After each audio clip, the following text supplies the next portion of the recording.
नमस्कार मेरे विद्यार्थी मित्रों, लोक भारती कक्षा 10वीं से आज हम तीसरा पाठ वाह रे हमदर्द पढ़ने जा रहे हैं।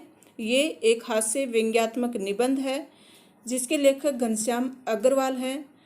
अस्पताल में इलाज के लिए भर्ती जो मरीज होता है उसको देखने की परंपरा हमारे समाज में है। ये बहुत पुरानी परंपरा है कि जब भी कोई मरीज अस्पताल में भर्ती होता है तो उसको देखने के लिए लोग, उसके जान पहचान वाले रिश्तेदार उससे मिलने जाते हैं। इससे मरीज को खुशी मिलती है और कुछ समय के लिए वह अपना दर्द भूल जाता है। और अगर मरीज से उसका जान पहचान वाला नहीं मिलने जाता है तो उसको तकलीफ भी होती है कि वो मुझसे मिलने नहीं आया।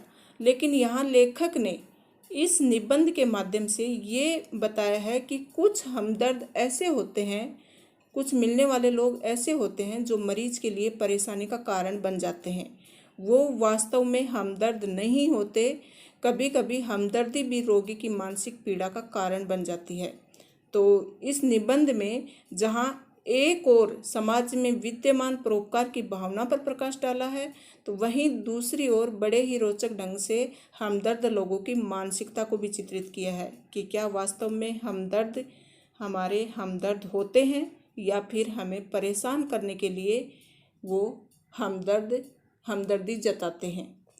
तो चलिए इस निबंध को हम बड़े ही रोचक ढंग से समझेंगे, पढ़ेंगे। आपको हंसी भी आएगी और साथ साथ अपने जो हमदर्द लोग हैं, अपने रिश्तेदार हैं, उनकी मानसिकता का भी पता चलेगा कि वास्तव में हमारे रिश्तेदार, हमारे जान पहचान वाले लोग क्या सही में हमारे लिए अच्छा सोचते हैं या फिर उनके मन में कुछ और रहता है। चलिए शुरू करते हैं। उस दिन जब मैं पूंजीवादी और समाजवादी अर्थव्यवस्था पर भाषण सुनकर आ रहा था, यहाँ लेखक महोदय बता रहे हैं कि मैं एक भाषण सुनकर आ ही रहा था। किससे आ रहा था? एक साइकिल से आ रहे थे और सामने से एक कार आ रही थी। तो सामने से एक कार आ रही थी। भाषण के प्रभाव से मेरी साइकिल को अधिक जोश आया या कार को गुस्सा, क्योंकि जो भाषण था वो पूंजीवाद मतलब कार का प्रतीक है और साइकिल मतलब समाजवाद का प्रतीक है। तो मेरी साइकिल को ये था, बहुत ही जोश आ गया था क्योंकि पूंजीवाद के खिलाफ भाषण था। तो मेरी साइकिल में तो जोश था लेकिन कार वाले को शायद गुस्सा था। तो कार गुस्से में थी और साइकिल जोश में थी और दोनों का एक्सीडेंट हो जाता है। दोनों ही एक दूसरे को घृणा से देखते हैं, मतलब कार और साइकिल, उसी में एक्सीडेंट हो जाता है और उसी में लेखक महोदय की टांग टूट जाती है। तो देखो यहाँ पर बताया, मेरी साइकिल को अधिक जोश आया या कार को गुस्सा अधिक आया, ये मैं निश्चित रूप से नहीं कह सकता, किंतु मेरी साइकिल और वह कार जब करीब आए तो विरोधियों की तरह एक दूसरे को घृणा की नज़रों से देखते हुए आपस में जा भिड़े। मैंने खामखा पूंजीवाद और समाजवाद के झगड़े में टांग अड़ाई। फलस्वरूप मतलब परिणाम स्वरूप उसका नतीजा ये हुआ कि मेरी टांग टूट गई। दुर्घटना के बाद आज भी इंसानियत कायम है, ये सिद्ध करने के लिए कुछ लोग मेरी तरफ दौड़े। तो जैसे ही दुर्घटना हुई कुछ लोग भाग भाग कर आए और लेखक महोदय को देखने लगे, क्या हुआ क्या हुआ। लेखक महोदय बेहोश हो गए थे। जब आंख खुली तो चारों तरफ लोग जो उसके जान पहचान के थे सब उनके चारों तरफ खड़े थे। इर्द गिर्द कुछ परिचित अपरिचित चेहरे खड़े थे। इर्द गिर्द मतलब आसपास। तो आंख खुली तो मैंने अपने आप को एक बिस्तर पर पाया। इर्द गिर्द कुछ परिचित अपरिचित चेहरे खड़े हुए थे। तो इर्द गिर्द का मतलब है आसपास, और आंख खुलते ही उनके चेहरों पर उत्सुकता की लहर दौड़ आई। जैसे ही आंख खुली तो उत्सुकता मतलब खुशी से उनके चेहरे खिल उठे। मैंने कराते हुए पूछा, मैं कहाँ हूँ? तो कराते हुए दर्द से विलाप करते हुए मैंने पूछा कि मैं कहाँ हूँ। तो जैसे ही होश में आए पूछा, सामने मतलब जान पहचाने वाले लोग खड़े थे उनके इर्द गिर्द मतलब आसपास में। तो किसी ने एक तपाक से उत्तर दिया, आप सार्वजनिक अस्पताल के प्राइवेट वार्ड में हैं। तो सार्वजनिक अस्पताल मतलब जो सबके लिए उपलब्ध हो ऐसे वाले वार्ड में हैं। आपका एक्सीडेंट हो गया था, सिर्फ पैर का फ्रैक्चर हुआ है, अब घबराने की कोई बात नहीं। एक चेहरा इतनी तेजी से जवाब देता है। लगता है मेरे होश में आने तक वह इसलिए रुका रहा कि लेखक बताते हैं कि वह इसलिए रुका था कि मैं कब होश में आऊँ और कब वो मुझे बताए कि आपका फ्रैक्चर हुआ है और आपका एक्सीडेंट हो गया है, पैर का फ्रैक्चर हुआ है, घबराने की कोई ज़रूरत नहीं। वो जल्दी जल्दी ऐसा जवाब देता है। मेरी एक टांग अपनी जगह पर सही सलामत थी और दूसरी टांग रेत की थैली के सहारे एक स्टैंड पर लटक रही थी। तो मैंने देखा कि मेरी एक टांग तो सही थी और दूसरी टांग स्टैंड पर लटक रही थी, मतलब दूसरी टांग टूट गई थी। मेरे दिमाग में एक नए मुहावरे का जन्म हुआ, टांग का टूटना यानी सार्वजनिक अस्पताल में कुछ दिन रहना। क्योंकि जब भी किसी का एक्सीडेंट होता था तो सार्वजनिक हॉस्पिटल में पटक दिया जाता था, और सार्वजनिक हॉस्पिटल ऐसे होते हैं कि वहाँ पर मरीज की अच्छे से देखभाल नहीं की जाती। तो लेखक महोदय सोचते हैं कि टांग टूटना तो मतलब एक मुहावरा है, लेकिन इस मुहावरे का अर्थ मेरे लिए कुछ अलग है कि जब भी टांग टूटेगी, टांग टूटने का अर्थ है अस्पताल में भर्ती होना, सार्वजनिक अस्पताल में भर्ती होना। सार्वजनिक अस्पताल का ख्याल आते ही मैं कांप उठा। लेखक को डर लगता था सार्वजनिक अस्पताल, क्यों, इसके पीछे कारण क्या है। अस्पताल वैसे ही एक खतरनाक शब्द होता है, फिर भी यदि उसके साथ सार्वजनिक शब्द चिपका हो तो समझो आत्मा से परमात्मा के मिलन होने का समय आ गया। तो मतलब जो सार्वजनिक हॉस्पिटल होते हैं उसमें मरीज की देखभाल नहीं की जाती और मरीज मौत को प्राप्त हो जाता है, मतलब उसकी मृत्यु हो जाती है। देखभाल नहीं होने के कारण, सुविधाओं का अभाव होने के कारण उसकी मृत्यु हो जाती है। तो लेखक का कहना है आत्मा से परमात्मा मिलन होने का समय आ गया है। सार्वजनिक हॉस्पिटल में भर्ती होने का मतलब यही है कि अब आत्मा परमात्मा से मिलने वाली है, मतलब अब मौत पास में है, अब भगवान के पास मैं जाने वाला हूँ। अब यूं लगा कि मेरी टांग टूटना मात्र एक घटना है और सार्वजनिक अस्पताल में भर्ती होना दुर्घटना। तो टांग टूटना एकमात्र घटना थी, लेकिन सार्वजनिक अस्पताल में आ गया ये मेरे लिए बहुत बड़ी बात है, ये मेरे लिए सबसे बड़ी दुर्घटना है, बुरी घटना है। मतलब यहाँ नहीं आना चाहिए था। और क्यों नहीं आना चाहिए था, एक तो ये कि यहाँ पर सुविधाओं का अभाव है, दूसरा ये कि अब जो लोग परेशान करने के लिए आएंगे उनको मुझे झेलना पड़ेगा। चलिए आगे लेखक बताते हैं कि हम दर्द किस तरह से परेशान करते हैं। टांग से ज़्यादा फिक्र मुझे उन लोगों की हुई जो हमदर्दी जताने मुझसे मिलने आएंगे। हमदर्दी मतलब सहानुभूति, कि आपको क्या हो गया, कैसे हो गया, ऐसा क्यों चल रहे थे, क्या ज़रूरत थी, ये सब बातें कर करके मुझे जो परेशान करेंगे उन लोगों की फिक्र मुझे ज़्यादा हो गई। न कि मेरी टांग टूटने की मुझे टेंशन नहीं है, बल्कि मुझे फिक्र इस चीज़ की है कि अब लोग मुझे परेशान करने के लिए आएंगे। ये मिलने जुलने वाले कई बार इतने अधिक आते हैं और कभी कभी इतना परेशान करते हैं कि मरीज का आराम हराम हो जाता है। तो हमारे समाज में तो परंपरा है कि जब भी किसी का एक्सीडेंट हो जाता है, सामने वाला चाहे या नहीं चाहे, मरीज की इच्छा हो या नहीं हो, लेकिन लोग वहाँ पहुँच ही जाते हैं बिना बुलाए। तो ये लोग इतना परेशान करते हैं कि मरीज को वहाँ आराम की ज़रूरत होती है, लेकिन ये आराम हराम कर देते हैं, आराम करने को मिलता ही नहीं है।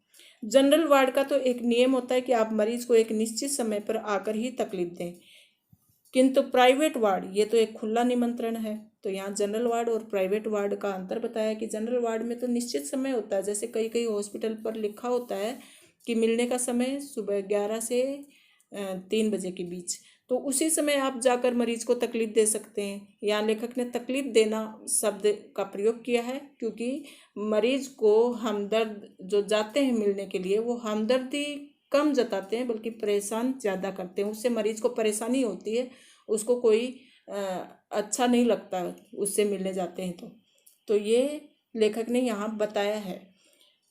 जबकि प्राइवेट वार्ड है ये खुला निमंत्रण है। ये क्योंकि लेखक महोदय सार्वजनिक अस्पताल के प्राइवेट वार्ड में थे, तो वह तो उसमें तो मिलने का कोई समय निश्चित ही नहीं होता, उसमें तो आप कभी भी जाओ मिल सकते हो। तो ये तो एक खुला निमंत्रण है, हे मेरे परिचितों, रिश्तेदारों, मित्रों, आओ जब चीज चाहे आओ, चाहे जितनी देर रुको, समय का कोई बंधन नहीं है। तो लेखक ने इस भाषा में आश्चर्यजनक शब्दों का प्रयोग करते हुए ये सब बातें कही हैं कि इसमें तो ऐसा रहता है कि हे मेरे जान पहचान वाले, तुम आओ, कभी भी आओ, कितनी भी देर रुको, कितना भी मुझे परेशान करो, कोई किसी प्रकार की रोक टोक नहीं है। अपने सारे बदले लेने का वक्त यही है। मतलब मैंने जो जो गुनाह किया है, तुम्हारे साथ जो गलत किया है, अब ये है कि मैं तो लाचार हूँ, बेबस पड़ा हूँ, आपको जो बदला लेना है मुझे आकर अब परेशान करने का टाइम तुम्हें मिल गया है। तुम चाहो जब आओ मुझे परेशान करके चले जाओ। तो इस तरह से बदले का बदला और हमदर्दी की हमदर्दी, आपका बदला लेना भी पूरा हो जाएगा और साथ साथ में ये भी दिखा दोगे दुनिया को कि हम हमदर्दी जताने आए थे। मिलने वालों का ख्याल आते ही मुझे लगा मेरी दूसरी टांग भी टूट गई। अब मेरे दिमाग में यह आ रहा था कि मिलने वाले आएंगे, एक टांग टूटी है, अब तो मुझे ये ऐसा लग रहा है कि मैं तो पूरी तरह ही अपंग हो गया हूँ, मेरी तो दूसरी टांग भी गई। मुझसे मिलने के लिए सबसे पहले वे लोग आए जिनकी टांग या कुछ और टूटने पर मैं उनसे मिलने गया था। मतलब वो लोग सबसे पहले दौड़ दौड़ कर मेरे पास आए जिनसे मैं कभी मिलने गया था जब उनकी टांग टूटी थी, और मुझे ये एहसास हो रहा था कि वो लोग अब मुझसे बदला लेने आए हैं, मानो वे इसी दिन का इंतजार कर रहे थे कि कब मेरी टांग टूटे और कब वे अपना एहसान चुकाएं। तो मुझे ऐसा लग रहा था कि मानो वे इस बात का इंतजार कर रहे थे कि मेरी भी टांग टूटे और वो लोग मुझ पर एहसान जताने आए और मुझसे बदला लेने आए। इनकी हमदर्दी में ये बात खास छिपी रहती है कि देख बेटा, वक्त सब पर आता है। तो इनकी हमदर्दी दिखाई ऊपर से देती है, औपचारिकता लगती है, लेकिन अंदर ही अंदर शायद इनका मन ये कह रहा हो कि बेटा अब हमारा भी वक्त आ गया है तुमसे मिलने का, तुम्हें परेशान करने का। दर्द के मारे एक तो मरीज को वैसे ही नींद नहीं आती, यदि थोड़ी बहुत आ भी जाए तो मिलने वाले जगा देते हैं। तो दर्द रहता है तभी तो कोई मरीज अस्पताल में भर्ती होता है। दर्द के मारे उसे वैसे ही नींद नहीं आती, परेशान रहता है, और जब थोड़ी बहुत आ भी जाए तो ये मिलने वाले उसे जगा देते हैं। खासकर वे लोग जो सिर्फ औपचारिकता निभाने आते हैं। और लोग मतलब जो अपना सही हमदर्द होगा वो नींद में से मरीज को कभी नहीं उठाएगा, लेकिन औपचारिकता जो दिखाते हैं, दिखावा जो करते हैं, वो लोग आएंगे और उठाएंगे। नहीं उठाएंगे तो उनको ऐसा लगेगा कि हम आए और सामने वाले ने हमें देखा ही नहीं, इनको लगेगा कि हम मिलने आए ही नहीं, इसलिए वो दिखावा करते हैं कि हम आए हैं आपसे मिलने के लिए। तो ये लोग हमदर्द कभी नहीं हो सकते। इन्हें मरीज से हमदर्दी नहीं होती, ये सिर्फ सूरत दिखाने आते हैं। सूरत मतलब अपनी शक्ल दिखाने आते हैं। ऐसे में एक दिन मैंने तय किया कि आज कोई भी आए मैं आँख नहीं खोलूँगा। तो एक दिन मरीज ने सोचा कि आज चाहे कोई भी आए मैं आँख नहीं खोलूँगा, चुपचाप पड़ा रहूँगा, और उनको लगेगा कि मैं सोया हूँ और मुझे देखकर चले जाएंगे। ऑफिस के बड़े बाबू आए और मुझे सोया जानकर वापस जाने के बजाय वे सोचने लगे कि यदि मैंने उन्हें नहीं देखा तो कैसे पता चलेगा कि वे मिलने आए थे। तो एक बड़े साहब आए ऑफिस के और सोचे कि अगर मैं बिना बोले चला जाऊंगा तो इसको लगेगा कि मैं तो मिलकर गया ही नहीं। तो उन्होंने क्या किया, उन्होंने मुझे धीरे धीरे हिलाना शुरू किया। फिर भी जब आंख नहीं खुली तो उन्होंने मेरी टांग के टूटे हिस्से को जोर से दबाया। देखो, इस तरह के होते हैं हमदर्द। इनको हम हमदर्द नहीं बोल सकते, क्योंकि ये दर्द देते हैं, ये दर्द बटाते नहीं हैं। तो क्या किया कि मरीज ने सोचा, लेखक ने सोचा कि मैं आंख नहीं खोलता हूँ, हिलाने दो जितनी देर हिलाएं। लेकिन जब मैं हिलाने से भी नहीं उठा तो महोदय ने क्या किया, मेरा जो टांग टूटी थी उसी को जोर से दबा दिया, और दर्द के मारे जोर से चीखते हुए जब आंख खोली तो वे मुस्कुराते हुए बोले, कहिए अब दर्द कैसा है। तो देखो, इस तरह से दर्द दिया और ऊपर से पूछा कि दर्द कैसा है। मोहल्ले वाले अपनी फुर्सत से आते हैं, तो मोहल्ले वाले जो हैं वो तो अपना काम निपटा के आते हैं। उस दिन जब सोनाबाई अपने 4 बच्चों के साथ आई तो मुझे लगा कि आज फिर कोई दुर्घटना होगी। आते उन्होंने मेरी ओर इशारा करते हुए बच्चों से कहा, ये देखो चाचा जी। उनका अंदाज कुछ ऐसा था जैसे चिड़ियाघर दिखाते हुए बच्चों से कहा जाता है, ये देखो बंदर। तो देखो यहाँ पर लेखक महोदय हास्य के साथ साथ व्यंग्य प्रस्तुत कर रहे हैं कि मैं ऐसे लग रहा था कि जैसे मैं चिड़ियाघर में कैद एक बंदर हूँ और सामने वाला मुझे ऐसे देख रहा है बंदर की भांति कि ये देखो बच्चों, चिड़ियाघर के अंदर कैद जो बंदर है उसको देखो। तो एक सोनाबाई आती है मोहल्ले वाली, और वो फुर्सत से आई, अपना काम निपटा कर अपने 4 बच्चों को साथ में लेकर आई और बोलती है, ये देखो बेटा चाचा जी। तो लेखक को वो बात एकदम से खल रही थी कि जैसे ऐसे बता रही है कि मुझे वो बंदर समझ रही है और बच्चों को दिखा रही है, ये देखो बच्चों बंदर। बच्चे खेलने लगे, एक कुर्सी पर चढ़ा तो दूसरा मेज पर। सोनाबाई की छोटी लड़की दवा की शीशी लेकर कथकली डांस करने लगी। रप रप की आवाज़ ने मेरा ध्यान बटाया, तो वो डांस करने लगी तो उसके पैरों की जो आवाज़ थी उसने मेरा ध्यान बटाया। क्या देखता हूँ कि सोनाबाई का एक लड़का मेरी टांग के साथ लटक रही रेती की थैली पर बॉक्सिंग की प्रैक्टिस कर रहा था। तो वो जो थैली लटक रही थी एक टांग के पास में, उस पर वह अपना बॉक्सिंग आजमा रहा था लड़का सोनाबाई का, और लड़की दवा की जो बोतल थी उसको लेकर कथकली डांस कर रही थी। मैं इसके पहले ही उसे मना करता, सोनाबाई की लड़की ने दवा की शीशी पटक दी, तो मैं मना करता उससे पहले तो दवा की शीशी को उसने पटक दिया। सोनाबाई ने एक पल लड़की को घूरा, फिर हंसते हुए बोली, भैया पेड़े खिलाओ, दवा गिरना शुभ होता है। ये लो, ये ऐसे होते हैं हमदर्द। दवा जब गिर गई तो बोलती है कि अरे भैया आप तो ठीक हो गए, पेड़े खिलाओ।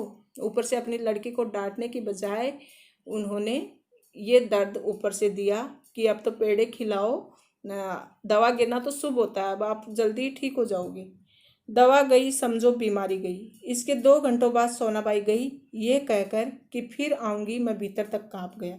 तो 2 घंटे तक वो मुझे परेशान करती रही, वो और उसके बच्चे। और जब वो गई तो बोलती है कि फिर आऊँगी, तो ये अंदर से मुझे और डर पैदा करके चली गई। महोदय बताना चाहते हैं कि एक दिन एक टैक्सी कमरे के सामने आकर रुकी। उसमें से निकलकर एक आदमी आते ही मेरी छाती पर सिर रखकर औंधा पड़ रोने लगा। औंधा मतलब सिर एकदम छाती पर टिका कर रोने लगा और कहने लगा, हाय तुम्हें क्या हो गया, कार वालों का सत्यानाश हो।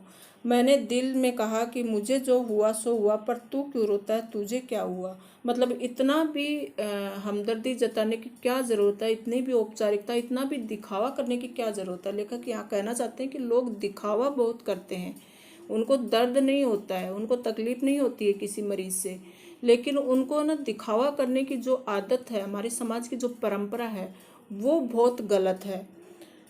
तुम बोले कि तकलीफ मुझे हो रही है, तुम क्यों रो रहे हो। वह थोड़ी देर मेरी छाती में मुंह गड़ाए रोता रहा, फिर रोना कुछ कम हुआ। उसने मेरी छाती से गर्दन हटाई और मुझसे आंख मिलाई तो एकदम चुप हो गया। फिर धीरे से हंसते हुए बोला, माफ़ करना, मैं गलत कमरे में आ गया था। आजकल लोग ठीक से बताते भी तो नहीं, गुप्ता जी का कमरा शायद बगल में है। ये लो, लेखक महोदय को तो वो जानता भी नहीं था, और आकर ऐसे ही उसकी छाती पर लेट कर औंधा गिर के जोर जोर से रोने लगा कि हाय तुम्हें क्या हो गया। जबकि उनको मिलना था कोई दूसरे मरीज से, गुप्ता जी से मिलना था, और आकर इसमें लेखक महोदय की छाती पर मुंह रखकर जोर जोर से रोने लगा। तो मतलब ये एक तरह से दिखावा है कि देखा नहीं तो दर्द कैसा, तुम जानते ही नहीं मुझे, तो दर्द किस बात का तुम्हें होगा। दर्द तो उसको होगा ना जो एक दूसरे से किसी प्रकार का रिश्ता हो। रिश्ता ही नहीं है हमारा और तुम्हारा, फिर भी आप रोए जा रहे हो। तो ये लेखक ये बात भी स्पष्ट करना चाहते हैं। आजकल लोग ठीक से बताते नहीं, गुप्ता जी का कमरा शायद बगल में है। हैं, अच्छा भाई माफ़ करना, ऐसे कहकर वह चला गया। अब वही रोने की आवाज़ मुझे पड़ोस के कमरे में सुनाई पड़ी। मुझे उस आदमी से अधिक गुस्सा अपनी पत्नी पर आया, क्योंकि इस प्रकार रोता देख पत्नी ने उसे मेरा रिश्तेदार या करीबी मित्र समझकर टैक्सी वाले को पैसे दे दिए थे। तो मतलब पत्नी पर लेखक महोदय को और गुस्सा आता है, क्योंकि वो इस तरह से विलाप कर रहा था, तो पत्नी ने दया करके उसके टैक्सी के पैसे भी चुका दिए, मतलब टैक्सी वाले को उसका किराया भी दे दिया। हमदर्दी जताने वालों में वे लोग जरूर आएंगे जिनकी हम सूरत भी नहीं देखना चाहते। हमारे शहर के एक कवि हैं श्री लपक्का नंद, उनकी बेतुकी कविताओं से सारा शहर परेशान है। तो कवि की विशेषताएं क्या हैं, उनकी बेतुकी कविताएं होती हैं, और उनका नाम क्या है, लपक्का नंद। और उनकी सूरत भी लेखक नहीं देखना चाहते, लेकिन फिर भी वो आ गए। मैं अक्सर उन्हें दूर से ही देखते ही भाग खड़ा होता हूँ। जानता हूँ जब भी मिलेंगे 10-20 कविताएं पिलाए बिना नहीं छोड़ेंगे। तो कवि की तो आदत होती है कि उनको माहौल मिले तभी कविताएं रच देते हैं, और उनको ये दिमाग में रहता है कि उनकी कविताएं ज़्यादा से ज़्यादा लोग सुने। लेकिन जो लपक्कानंद थे वो ऐसे थे कि वो बेतुकी कविताएं करते थे जिनका कोई मतलब ही नहीं होता था, और कोई भी मिलता तो उनको 10-20 पंक्तियाँ सुना देते थे ज़बरदस्ती। तो लेखक महोदय उससे भागते थे, दूर ही रहते थे कि ये इससे टकरा जाऊंगा तो ये मुझे नहीं छोड़ेगा 10-15 कविताएं सुनाए बिना। जानता हूँ जब भी मिलेंगे 10-20 कविताएं पिलाए बिना नहीं छोड़ेंगे। एक दिन बगल में झोला दबाए आ पहुँचे। आते ही कहने लगे, मैं तो पिछले 4-5 दिनों से कवि सम्मेलनों में अति व्यस्त था। अति व्यस्त मतलब उसमें बिजी था मैं, और टाइम नहीं मिला, समय न मिलना। सच कहता हूँ, कसम से मैं आपके बारे में सोचता रहा, रात भर मुझे नींद नहीं आई, और हाँ, रात को इसी संदर्भ में एक कविता बनाई। ये कहकर झोले में से डायरी निकाली। झोला मतलब एक थैला, थैले में से डायरी निकालता है और वो कविता सुनाता है। इसको लेखक को कवि का नाम क्या रहता है? लपक्कानंद। तो बोलता है कि मैं बहुत व्यस्त था कवि सम्मेलनों में, तो तुमसे मिलने को नहीं आ सका, और रात भर मैं सोया भी नहीं, और जब नींद नहीं आई तो मैंने तुम्हारे लिए एक कविता बनाई। असम की राजधानी है शिलोंग, मेरे दोस्त की टूट गई है टांग, मोटर वाले तेरी साइड थी रॉन्ग। कविता सुनाकर वे मुझे ऐसे देख रहे थे मानो उसकी एक आंख पूछ रही हो, कहो कविता कैसी रही। तो वो सुनाते हुए इस तरह से इशारा कर रहे थे मरीज की तरफ कि देखो आपको कैसी लगी मेरी कविता। और दूसरी आंख पूछ रही हो, बोल बेटा अब भी मुझसे भागेगा। मैंने जल्दी से चाय पिलाई और फिर कविताएं सुनने का वादा कर बड़ी मुश्किल से विदा किया। उनको चाय पिलाकर मैंने वहाँ से हटा दिया, क्योंकि मुझे उनकी और कोई कविता नहीं सुननी थी। अब मैं रोज़ ईश्वर से प्रार्थना करता हूँ कि हे ईश्वर, अगर तुझे मेरी दूसरी टांग भी तोड़नी हो तो ज़रूर तोड़ना, मगर कृपा कर उस जगह तोड़ना जहाँ मेरा कोई परिचित नहीं हो। मतलब मुझे ऐसे लोगों से कोई हमदर्दी नहीं चाहिए जिनको मुझसे हमदर्दी है ही नहीं, सिर्फ औपचारिकता दिखाते हैं, दिखावा करते हैं। उनकी मैं सूरत भी नहीं देखना चाहता, सिर्फ परेशान करने के लिए आते हैं। तो टांग तोड़ना है तो भगवान ज़रूर तोड़ देना, लेकिन मुझे ऐसे हॉस्पिटल में भर्ती होना पड़े जहाँ मेरा कोई परिचित जान पहचान वाला ना आए, क्योंकि बड़े बेदर्द होते हैं ये हमदर्दी जताने वाले। ये बेदर्द होते हैं, मतलब हमदर्द नहीं होते, ये दर्द देने वाले होते हैं, ये परेशान करने वाले होते हैं। तो बच्चों कैसी लगी आज की ये हास्य व्यंग्य कहानी, ये निबंध? आपको बहुत मज़ा आया होगा, साथ साथ पता चला होगा कि वास्तविकता क्या है। चलिए इसके थोड़े से प्रश्न उत्तर हम सॉल्व कर लेते हैं। ये कठिन शब्द हैं जो कि मैंने आपको बता ही दिया था। और ये देखो कि मरीज से मिलने के लिए आने वाले लोगों की विशेषताएं। तो इसमें पहले में हम करेंगे, ये लोग सिर्फ औपचारिकताएं दिखाते हैं, है ना। तो ये लोग सिर्फ औपचारिकताएं। दूसरे में ये औपचारिकता आ जाएगा, और दूसरे में आएगा कि ये सिर्फ अपनी सूरत दिखाने आते हैं, इनको मरीज से कोई हमदर्दी थोड़ी ना होती है। और मोहल्ले वाले फुर्सत से आते हैं, और मरीज से कोई हमदर्दी नहीं होती। तो कौन कौन सा लिखेंगे? ये औपचारिकता निभाने आते हैं, दूसरे मरीज से कोई हमदर्दी नहीं होती, तीसरा सूरत दिखाने आते हैं, और मोहल्ले वाले अपनी फुर्सत से आते हैं। चलिए फिर आगे बढ़ते हैं। दूसरी, अस्पताल में सोनाबाई के बच्चों की शरारतें। तो अस्पताल में सोनाबाई के बच्चों की क्या क्या शरारतें रहती हैं? एक जो लड़का था वो कुर्सी पर चढ़ जाता है, दूसरी जो लड़की थी वो कथकली डांस करती है, दूसरा एक लड़का था वो मेज पर चढ़ जाता है, और एक लड़का जो टांग के पास में जो थैली टंगी रहती है उस पर बॉक्सिंग की प्रैक्टिस करता है। तो इस तरह से चारों बच्चे परेशान करने आ जाते हैं लेखक महोदय को।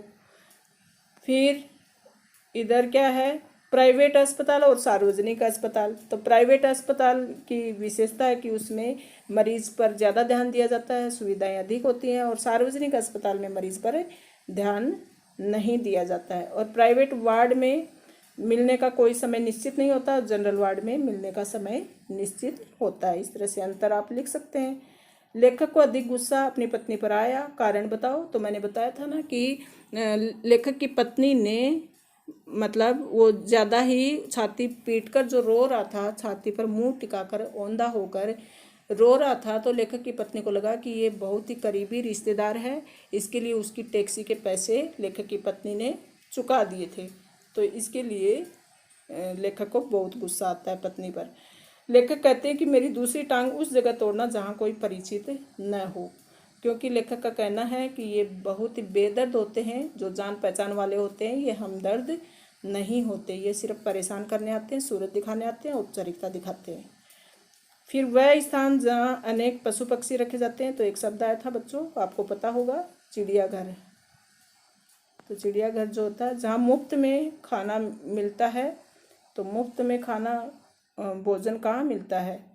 तो भोजनालय में। शब्द बनाइए, दर्द को उपसर्ग लगा दो, बेदर्द हो जाएगा। और फिर दर्द को प्रत्यय ई लगा दो, दर्दी, हमदर्दी हो जाएगा। ये प्रत्यय लगा सकते हो। और दर्दवान बना सकते हो। और फिर निश्चित अनिश्चित हो जाएगा और निश्चितता हो जाएगा, ता प्रत्यय लगा दोगे तो।